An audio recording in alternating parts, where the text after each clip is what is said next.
Hey, all my stellar stars, thanks for tuning in. I want to share one of the coolest experiences I've had at a winery yet today. I went to Harney Lane Winery in Lodi, which I'm a member of, and I got to go on this tour called Grape to Glass. And typically it's $20 per person, $10 for club members, but today and tomorrow they're giving the tour out for free because on Saturday we have this great festival going on, Zinfest. It's at Lodi Lake. All the wineries get together and they do tastings, and you buy tickets ahead of time, and you get all these tastings of all these great wineries all in one spot, which is so convenient. If you've ever been to Lodi, you're driving all over the place, and this is really helpful. They're all in one area. Also, they've got live bands, and they have cooking instructions, and they do classes to show you how to prepare things, and people are coming and selling their crafts. I love it. It's a great event, not because of just the wine. Yes, that part definitely helps get people involved, but I love that everyone's coming together as a community and we're all supporting local farmers, local businesses, everything. You have your food trucks, you have people making, wine barrel furniture. It's just such a cool event. I'm a huge supporter of supporting your local growers and your local community and small businesses. I'm all for that. And this event is such a cool event. If you're ever in an area for that as well, it's usually around May, definitely check it out. It's a lot of fun.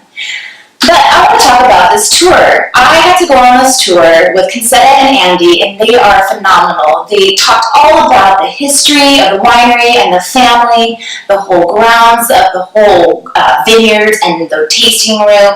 It was really eye-opening, and I've never known any of this history, and it just really kind of captivated the moment of being at this winery, and you appreciate everything so much more. All the love they put into this wine, the history between some new varietals that they've been trying. It was just such a cool tour. I'm really, really thankful I was able to be a part of it today. And lucky for you, I had it all on film. So let's go check it out.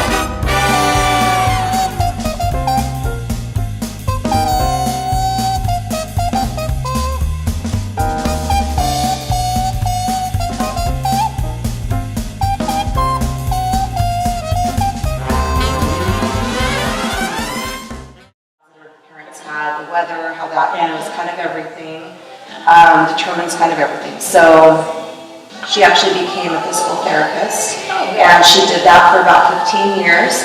Kyle, her husband, was more business finance, and he also was in that field for about 15 years as well. And then sadly, George got sick with cancer, so he kind of took Kyle under his wing and showed him his passion for the farming side of things. And Kyle loved it. He just embraced it and was like, I love this, and I'm going to do this. So in 2006, he created a business plan, and they presented it to the parents. They presented it to Kathy and George, and they were like, okay, how about if we take 5% of what we sell and create our own winery? So they were kind of like a little nervous because they've always been farmers, and so they were like, okay. So that's kind of how the love story begins. So it's really neat. I feel really blessed to be working here just because I know the family quite a few years, and they're really, really nice, and they just have so much passion for what they do and making sure that they have the very, very best fruit for you guys. So that's kind of a fun thing. I'll walk you guys over, or I'll point over here. Okay. History tour.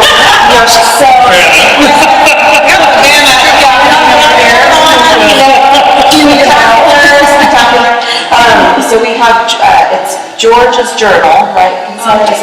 This is, yes. So this is his journal, kind of detailing where the grapes were going. A sidebar note, he had great penmanship. It's amazing. From the day. Yeah, and I love how organic this is. My grandfather's. I love how organic this is, just because it's just, nowadays everybody's with the computers, and, I'm more dinosaur with that. But, soon to be, I'll get it very soon. But yeah, so it's very detailed. Yes. Actually, it's George's grandpa. George grandpa, okay, so George's grandpa.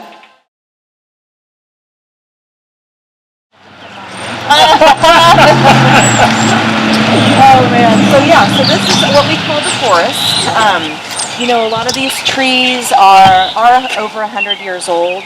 It was George's great grandpa that happened to plant all of them, over 100 years ago. It's very, very serenity-like. We definitely love encouraging people to come out and bring sandwiches, snacks, or just have a glass of wine under the trees. If we go a little bit that I'm, here. So these are kind of his and her trees. So George really loved the cork trees. So this is a cork tree straight ahead. And that's kind of fun. And then tell me again, instead of this one. Liquid amber. The liquid amber. So, Yes. Kathy really loves the liquid amber, so it's kind of a his and hers, tree. And then over to my right, you guys probably know that Kathy lives there. Yeah. It was built in 1907, so it was George's grandparents' home. And then Georgia and Kyle, live across the vineyard. So, as we take our little walk back out there. Mm-hmm. So the fence line, these bushes here, actually Kathy and George planted these because they've always been farmers, and the trucks, all the farm trucks, the grape trucks would come through, and so this literally it's their yard, always has been. So they had Georgia, and so they wanted to have something as a natural barrier, and so they planted all the bushes, and now they're grown. And this garden area is a English garden that the great grandpa put in years and years ago. Literally, the horse and buggy driveway would go to Kathy's house. And is that crazy? The house was really old, but we didn't know that story. Yeah. So they kind of modified it so people wouldn't go over to Kathy's house, but literally this was already put in. It was like a natural, like Grandpa knew this was going to be someday what it has become. So it really was a natural setting, and we were very fortunate to be able to, have this. And we don't want it to be like you can rent it for a big gala affair. It's for you to enjoy. So, this is the coveted grandchildren row. That trail over there goes to Georgia and Kyle's house, and we do a coveted dinner in the vineyard with the family. And so George was here for the first one in 2012, and we wonderful wine of his called the Patriarch's Promise. We unveiled it. It's some secret varietals, and like I had said before, he was a farmer. He was very proud of what he did.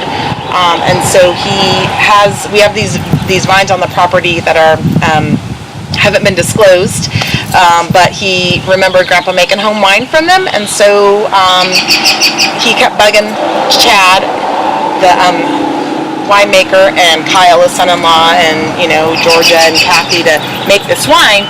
But they're kind of old-fashioned grapes, and so he just kept saying, "Nope, we're gonna make it. We're gonna make it." So every year they'd pick the grapes, they'd make the wine, and, oh, Dad, I don't know. So every year they would pick the grapes, make the wine, and then they decided to blend some vintages together, and this wonderful wine called the Patriarch's Promise was born. And so it was finally ready when we had the first dinner in the vineyard. So I always like to stop here kind of as a remembrance, and just sort of, it is a magical night. It's a very coveted spot. There's like 80 people that get to come to this, and it seems like every year, whatever the day has brought weather-wise, when night happens, it's like sunset magazine has dropped into the mix, and it's this magical evening. So it's right here. It starts here and goes down. It's a farmhouse table, and it holds about 80 people. And we do a 5-course meal along with the wines, and it's a very special night. So I always like to stop here because it is a family-run thing. So it's kind of fun. They always have this vineyard row designated for the kids to run from the house to the other house without being on the street, because Harney Lane didn't used to be so busy. When we had the horse and buggy, obviously it was very quiet, and now it's, we've grown, so here we are.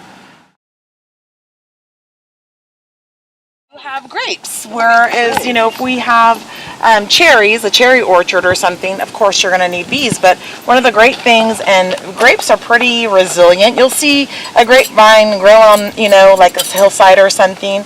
And one of the cool things is this is called bloom. So if you can see, there is the little yellow, that's kind of like, that is called the bloom. And so that is like the self-pollinating. So that's kind of flying around, and it's, going from this to this. And so if you would have come in March, nothing was really happening, because the life cycle is like I always say, it's like a baby. It's like 9 months. So we have harvest between like August and October. And so we pick everything. I'll just do a little quick rundown. So August or October, everything gets harvested. Then nothing happens from like October till the first frost, and everything kind of dies off. And in that time frame, when the first frost happens, is when we start pruning. So we prune everything. So since you guys are local, you drive around, you see all these dead vines and everything, and then they get pruned, and then there's nothing. And then in March we have bud break, and it's like the little tiny hint of the green. And so from that point, literally, it's almost like you can sit and watch it like a time lapse. I know. It grows so fast and for you. And one of the beauties about being all estate grown, we have the total control over everything. So we will go through and pick, walk the rows and pick the best fruit for you guys. And so one year we didn't even make a Tempranillo because the grapes really weren't up to our standards, and that is a luxury that we have. How do you determine your standards? So the best quality fruit, like that year, we had some late or some rainfall, like right before we had a harvest, and we kind of had to pick things before they really were what we wanted it to be, brick-wise. And so we decided to just make bulk wine that year and sell it. And so that is something that we do. For what you're drinking, everything is the best possible quality for you, and we can choose not to put something out because we don't have to. You know what I mean? Like that's cool. That is the integrity of the family. That's called boutiquing, huh? Yes, so it's kind of fun, so that is something that we've been able to achieve as a small family business. A lot of the grapes, we do have other contracts, so we will machine harvest for some of those, or we'll hand pick for those as well, and then things get trucked off to the designated spot. But for us, for when it's time for the grapes to come in, we can choose, okay, we have got, the bricks look wonderful, let's pull it in, let's process it. It all happens in this building here. So that is another cool thing. This here was Chardonnay. And so, like I said before, we needed a white for the profile, so we needed Albarino. So we basically cut it off here, and you can see, I don't know if can you see that, there's like a knot right there. Yeah. And so what they do is they put like a slit in the vine, and then it's going to match the new the Albarino, and it's going to kind of go together, and it's almost like our skin mends. We put like a little, it's almost like, I don't want to say tape, but it's almost like a little rope around it, and then it will fuse together. And then from this point up is going to be Albarino. What's always right, well, I'm gonna turn you guys to this area and you can stay there, you can see, but this is, I did a little show and tell, I thought it'd be kind of fun. This is the other part of the distemmer. And so it's kind of fun to see really what happens. I'll kind of go back for a little bit. The white grapes, the Albarino and the Chardonnay is gonna be picked and then whole cluster pressed, but the red grapes are gonna go through that, destemming process. You okay?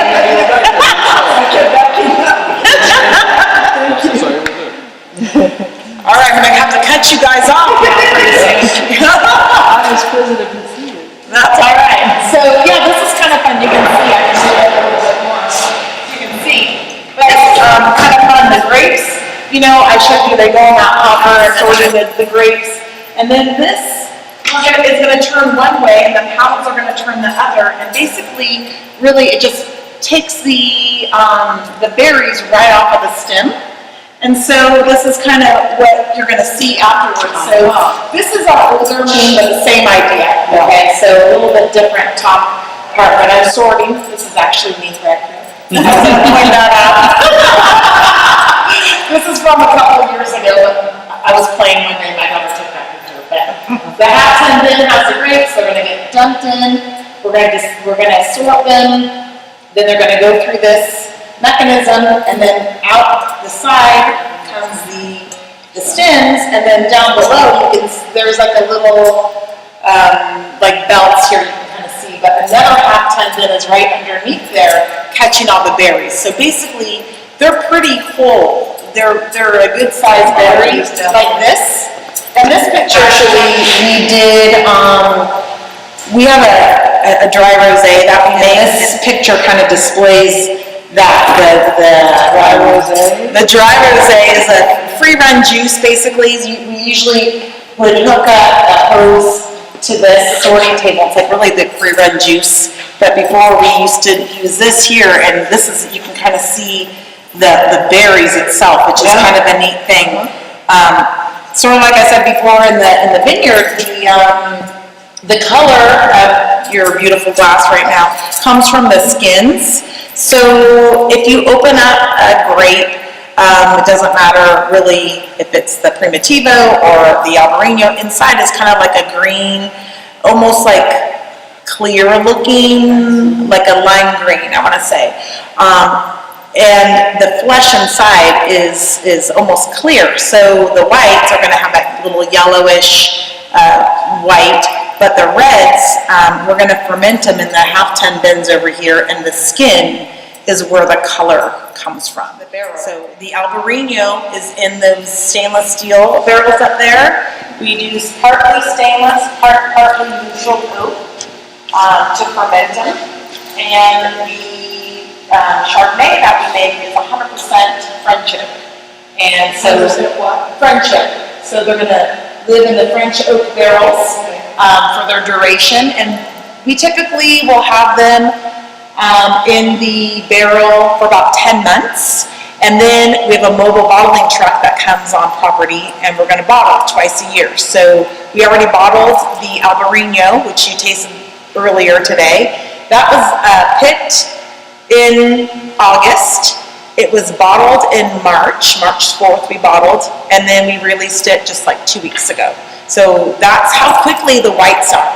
Whereas the reds, right now what you're drinking are 2015. So it takes a couple of years, usually 18 to 21 months is the duration of the reds in the barrels. The Zinfandel is on American oak. Zinfandel Petite Syrah, those are on American oak. The Tempranillo, we have a combination Hungarian and American oak. The old vine that you're drinking right now is on French oak. And you can see like the tags here. This is kind of tells a little story. I don't know if you can see. I'll just kind of read it. But this barrel. Let's see if I can see where the year is on this one. Well, this is the year the wine was put in here. But no, this has a bunch of dates on it. Yeah, they all have a bunch of dates. Okay. Well, this one. here, it's probably gonna be the same. That's 2014, see the 14? That's when that barrel was in it, this one here. Oh, See the 14? yeah. But the vintage is 17. So this is the bottling truck inside. So the wine is going to be in the tank. It's going to get to the truck. From there, the bottle's going to get filled. The cork is going to get put in. The front label or the capsule gets put on. The front label, the back label, and then it kind of goes. It's almost like a conveyor belt, like a circle. It's basically like a semi truck that has this all in it. This is the capsule section, which is what I get to work. I get to make sure all the capsules are. You can see this is the clean bottles. It goes through, they're sterile, and then it goes through this cylinder that pushes CO2 in there to make sure it's completely clean. And there's a hopper up here with the wine. It's going to get filled. And then there's a corker right about here. The cork's putting on, and then this is the capsule thing. So it's going to shoot the foils on. And so one of my jobs is to make sure that there's foil. And then it goes to this is the front of the section. This is going to have the front label and the back label, and it turns around. And then Louie and the guys are going to be putting the cases, putting the bottles in the cases. And then it seals it. And then it will tell you on the side when it was bottled, all the information, the varietal, the alcohol, all the specs are on it. And then they're going to be put on pallets, 56 cases to a pallet for the reds and the Albarino. The Chardonnay is 44 because the bottles are different size. And then they're going to get stored for, a period of time for bottle shop purposes, and then we're going to start tasting them until you guys get to drink them. Well, and that's a wrap, my Cellar Stars. Thanks for tagging along and taking a stroll with me on this tour for Grape to Glass with Harney Lane Winery in Lodi, California. If you're ever in the area, you need to check them out. It's a great winery. The people are amazing. You won't regret it. The link to their website is on this video, so make sure to check it out. Also, stay tuned for any future videos that we have on new exciting adventures coming up. Until next time, thanks for tuning in.